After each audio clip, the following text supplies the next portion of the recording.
இந்திரா கிச்சன்லேருந்து இந்திராமா பேசுகிறேன். இன்றைக்கி நம்ம என்ன செய்ய போகிறோம்னா உளுந்து இல்லாத இட்லி, ரேஷன் அரிசியை வச்சு உளுந்து இல்லாமல் இட்லி பூ போல் எப்படி செய்கிறேன்னு வாங்க வீடியோக்குள்ளே போய் பார்க்கலாம். பார்த்துக்கோங்க, இது வந்து பச்சை அரிசிங்க, ரேஷன் பச்சை அரிசிங்க, நல்லா க்ளீன் பண்ணி வச்சுருக்கேன்.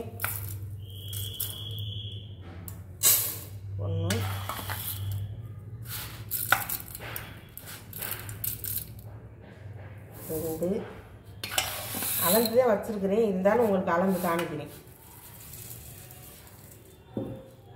3 இந்த கப்பில் 3 கப்பு, 3 கப்பு பச்சரிசி, 1 கப்பு ரேஷன் புழுங்கல் அரிசிங்க. பாருங்க,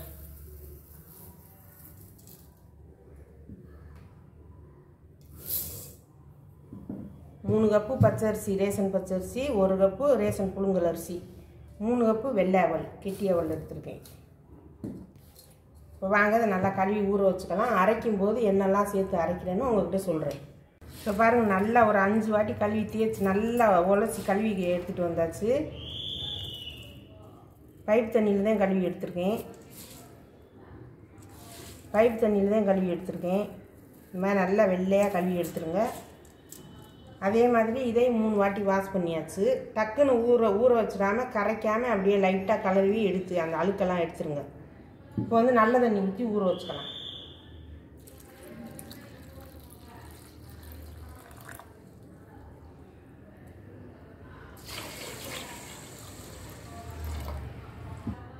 இப்போ வந்து இது ஒரு 3 ஹவர், ரெண்டுமே 3 ஹவர் ஊறணும். அரைக்கும் போது உங்கள்கிட்ட எண்ணெய் போட்டு அரைக்கிறேன்னு காமிக்கிறேன். இப்போ பாருங்கள், நல்லா 3 ஹவர் ஊறிடுச்சு. பச்சரிசி ஊறிடுச்சு, அவளும் நல்லா பொங்கி ஊறி வந்துடுச்சு பாருங்கள், நல்லா சூப்பராக. இப்போ வாங்க இதை அரைச்சிக்கலாம். மிக்சியில் தாங்க அரைக்க போகிறேன். உளுந்து இல்லை, வெந்தயம் கிடையாது, ஜவ்வரிசி கிடையாது, இதெல்லாம் இல்லாமல் இந்த அவல் புழுங்கரிசி 1 கப்பு தான் போட்டிருக்கேன். பச்சரிசி தான் 3 கப்பு போட்டிருக்கேன். ஏன்னா புழுங்கரிசி அதிகமாக, பச்சரிசி தான் வந்து கம்மியாக போடுவோம் இட்லிக்கு. இது வந்து நான் ஆப்போசிட்டாக போட்டு செஞ்சு காமிக்கிறேன். வாங்க எப்படி வருதுன்னு பார்க்கலாம். சூப்பராக இருக்கும். வாங்க நான் அதை அரைச்சிட்டு நான் காமிக்கிறேன். இது ஃபஸ்ட்டு வாட்டி இந்த 2ஐயும் போட்டு அரைச்சிக்கலாங்க. அப்புறமா நான் இன்னும் என்னென்ன போட்டு அரைக்கிறேன்னு பாருங்கள். இது 2 இதுக்கு வரும், அதுக்காக தான்.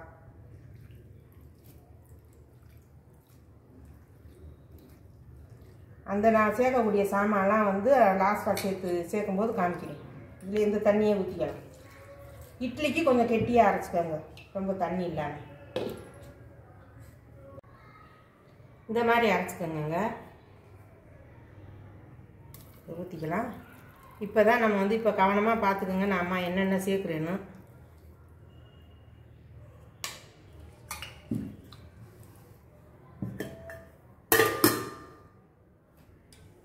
இப்போ மீதி இருக்கிற அரிசியை சேர்த்துக்கலாம்.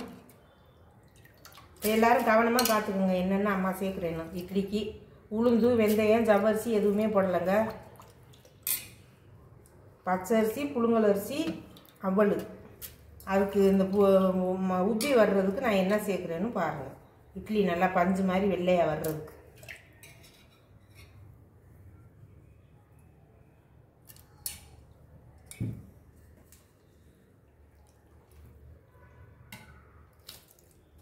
இப்போ அவலும் சேர்த்துக்கலாம்.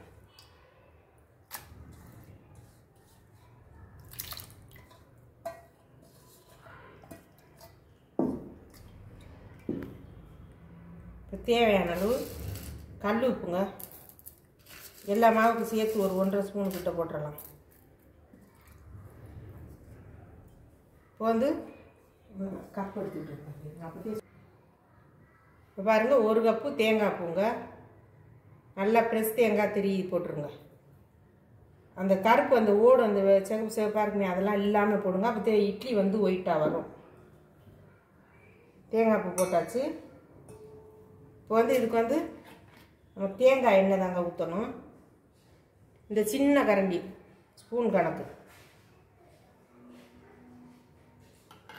இதில் வந்து 1 ஸ்பூனு தேங்காய் எண்ணெய்.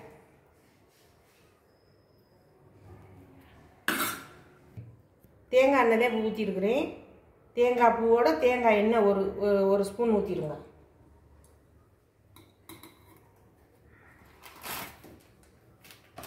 இப்போ வந்து பாருங்கள் என்ன சேர்க்குறேன்னு.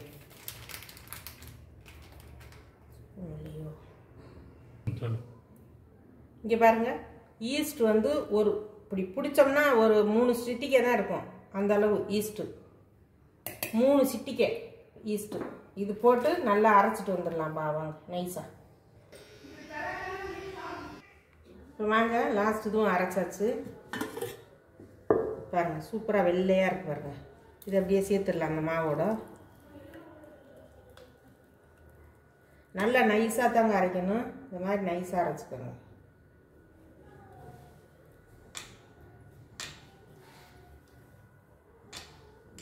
இது கையை வச்சு கரைக்கணும். வாங்க நான் எப்படி கரைக்கிறது, எந்த கெட்டி அந்த அதாவது பதம் எப்படி வைக்கணும்னு நான் உங்கள்கிட்ட சொல்லிடுறேன். கொஞ்சம் பொறுமையாக பாருங்கள். கொஞ்சமாக ஒரு கை தண்ணி ஊற்றி இந்த மிக்ஸி அப்படி கழுவி ஊற்றிடுங்க. ஏன்னா இந்த கழுவி ஊற்றுறதுல தாங்க அந்த இதுவே இருக்குதுன்னு சொல்லுவாங்க. அம்மியாக இருந்தாலும் சரி எதாக இருந்தாலும் சரி கொஞ்சோண்டாவது ஊற்றி அதை கழுவி ஊற்றணும்.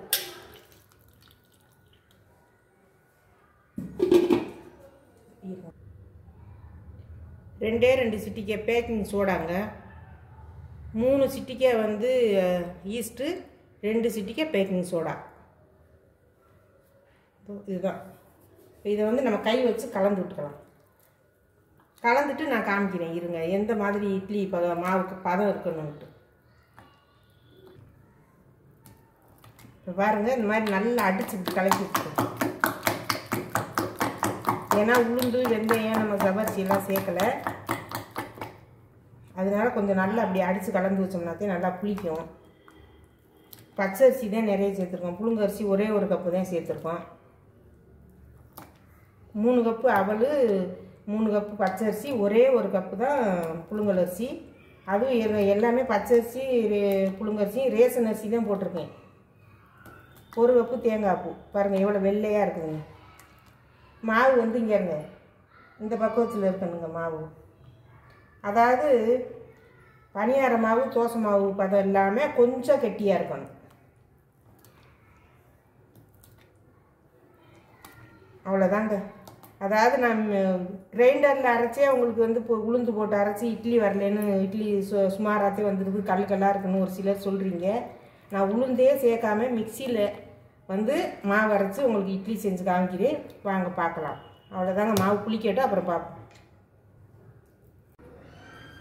இப்போ வாங்க இட்லி மாவு பொங்கிச்சான்னு பார்த்துக்கலாம்.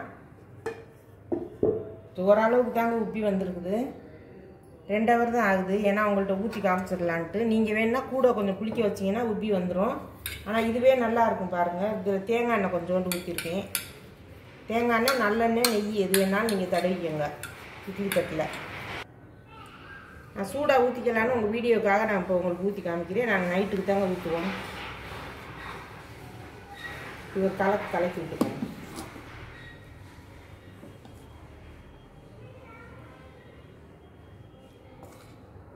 இது வச்ச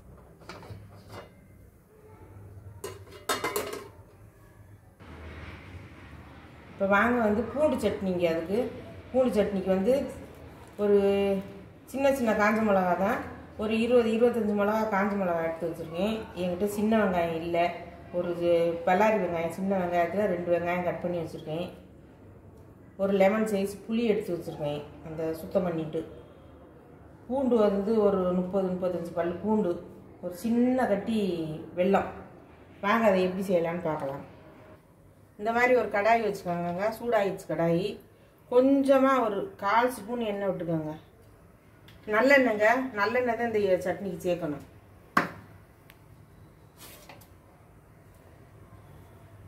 வந்து பூண்டை வறுத்து எடுத்துக்கலாம். பூண்டு வந்து கொஞ்சம் செவக்கணும்.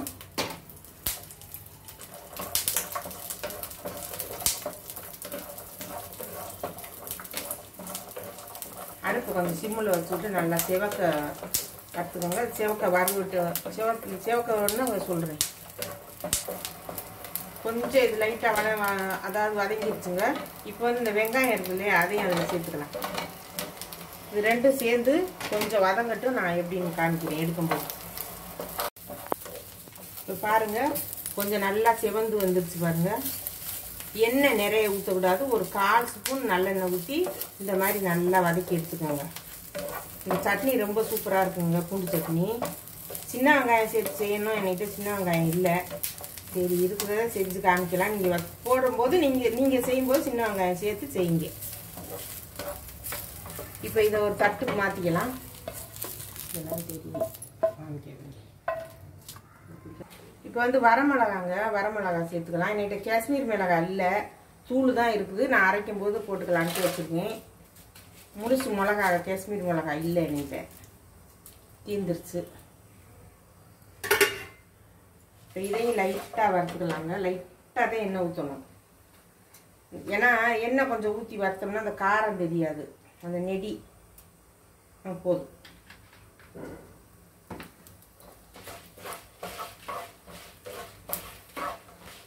வறுத்துட்டு காமிக்கிறேங்க. சட்னிக்கு தேவையான ஒரு 3/4 ஸ்பூன் கல் உப்புங்க. கல் உப்பும் வறுக்கணும், அப்போதையும் சட்னி கெடாமல் இருக்கும். இந்த புளியையும் வந்து நம்ம இதில் போட்டு வறுத்துடலாம்.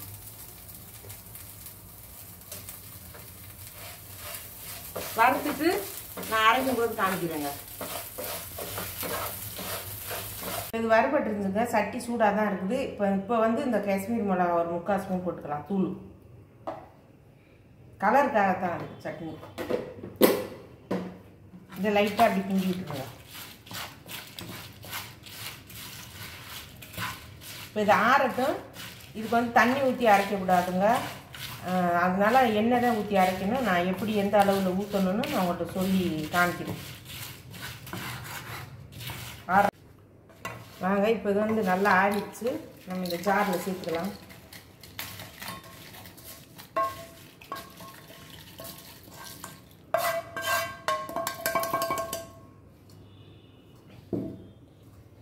இது ஒட்டி இருக்குது மிளகாத்தூள். இதையும் இந்த ஒரு கிண்டுனோம்னா அதில் ஒட்டிடும், கரெக்டாக வந்துடும்.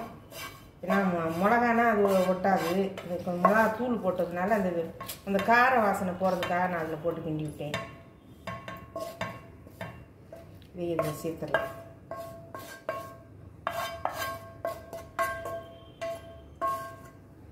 எல்லாம் சேர்த்தாச்சு.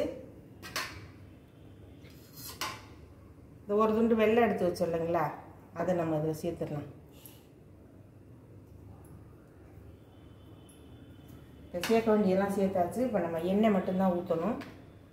எண்ணெய் வந்து நல்லா ஒரு குழிக்கரண்டி அளவு ஊற்றிக்கோங்க. ஏன்னா இந்த எண்ணெயை ஊற்றிட்டே அரைக்கணும். இதை அரைச்சி எடுத்துகிட்டு வந்துடலாங்க. ஏன்னா நைஸாக அரைக்கக்கூடாது, ஒரு அளவுக்கு தான் அரைக்கணும். நான் எப்படி அரைக்கணும்னு அரைச்சிட்டு வந்து காமிக்கிறேன். இப்போ பாருங்கள், இந்த மாதிரி அரைக்கணுங்க. கொஞ்சம் குறப்பாக அரைக்கணும். முக்கால் பதத்துக்கு சட்னி நைஸாக இல்லாமல் இந்த மாதிரி கொஞ்சம் குறப்பாக அரைச்சிக்கோங்க. இதுக்கு எண்ணெய் பத்தாது, இன்னும் கொஞ்சம் ஊற்றணும். ஊற்றி கலக்கிட்டு உப்பு காரம் எல்லாம் இதுக்கு கொஞ்சம் காரம் அதிகமாக தாங்க இருக்கும். ஆனால் அப்புறம் 2 நாள் ஆயிடுச்சுன்னா நல்லா இது ஒரு மாதத்துக்கு கூட இருக்குங்க, வெளியவே வச்சுக்கலாம். ஏன்னா நம்ம தண்ணியே சேர்க்கல பாருங்கள்.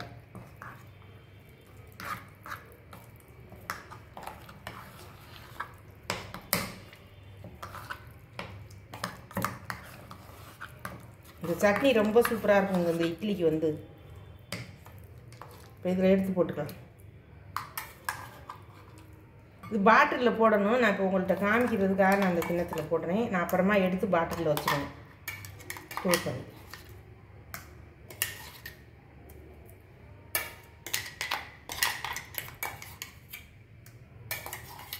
இந்த சட்னி திடீர் சட்னி, கார சட்னி.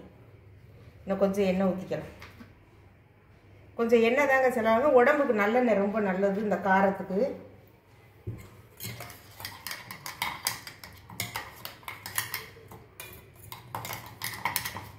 நல்லெண்ணெய் பசங்க சாப்பிடவே சாப்பிடாது. இந்த மாதிரி சேர்த்து கொடுத்தோம்னா இடுப்பு எலும்புகளுக்கெல்லாம் ரொம்ப நல்லதுங்க சட்னி.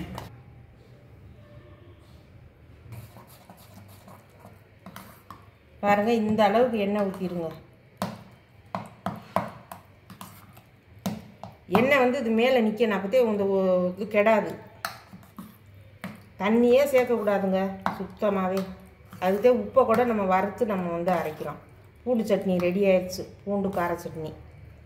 இப்போ உப்பு புளி உரப்பு அந்த இனிப்பு எல்லாம் பேலன்ஸ் பண்ணி நல்லா கொஞ்சம் உரப்பு வந்து கரெக்டாக இருக்குது எங்களுக்கு. தூக்கலாக வேணால் நீங்கள் தூக்கலாக போட்டுக்கோங்க. இப்போ இட்லி வந்துருச்சான்னு பார்த்து எடுத்துக்கிட்டு வந்துடுறேன்.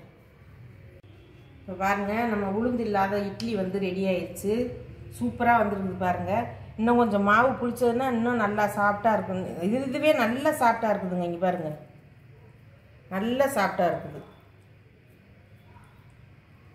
அருமையாக இருக்குது. இட்லி அப்படியே வளவலன்னு அப்படியே சூப்பராக இருக்குது. இந்த சட்னிக்கும் இந்த இட்லிக்கும் சூப்பராக இருக்கும். சாம்பார் வேறு எனக்கு இருக்குது சாம்பார். இந்த சட்னிக்கும் இந்த இட்லிக்கும் செம்ம சூப்பராக இருக்கும். இந்த மாதிரி செஞ்சு இந்த அளவுகளோடு போட்டு செஞ்சு சாப்பிட்டு பார்த்துட்டு உங்களுக்கு பிடிச்சிருந்ததுன்னா எனக்கு கமெண்ட் பண்ணுங்கள், சப்ஸ்கிரைப் பண்ணுங்கள். இந்த வீடியோ உங்களுக்கு பிடிச்சிருந்ததுன்னா லைக் பண்ணுங்கள், ஷேர் பண்ணுங்கள், சப்ஸ்கிரைப் பண்ணுங்கள், பெல் பட்டனை கிளிக் பண்ணுங்கள், எனக்கு சப்போர்ட் பண்ணுங்கள். நன்றி, வணக்கம்.